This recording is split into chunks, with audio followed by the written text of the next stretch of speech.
Good morning from Chicago, the risk management capital of the world. I'm Alan Nuckman here at the CME Group with your morning market stir for Thursday, September the 4th.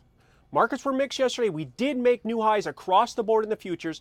Ended up being negative in the S&P, 1998 and 3/4, down 1 point, but the high was made at 2011. Dow futures ended up positive on the day, up 20 at 17,073.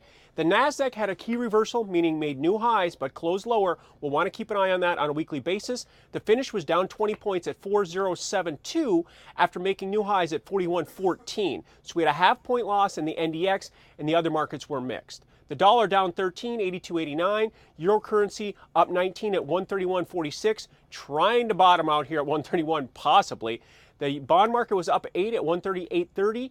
Crude oil was up $2.66 yesterday at 95.54 with a low at $93. So again, trying to base out there. We'll see if there's any follow through in that crude market. And lastly, gold gained $5 after the slide we've seen. We're at $12.70 in the gold market. So after the mixed action yesterday, but new all-time highs, where do the markets stand here on this Thursday morning ahead of the employment report tomorrow? Well, we're getting a surge. 2006 is where we stand in the E-mini S&P, up 7, so we're only 5 points from the all-time highs once again. Dow futures up 42, 17,118, and the Nasdaq's up 13 at 40.83. The dollar's hanging around this 83 level, just below it. We're seeing the euro currency down 11 at 131.35. The bond market is down 7 ticks at 138.23.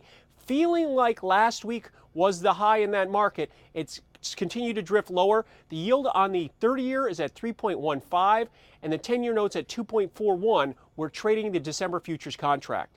Crude oil, after the surge yesterday, is down 17 cents at 95.37, but still holding, and gold is up $1.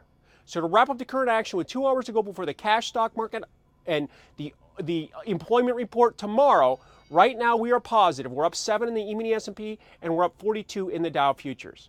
I will see you Friday morning after the employment report here to give you your pre-market pulse, your morning market stir here at the CME Group. Alan Nuckman, where it all comes back to commodities.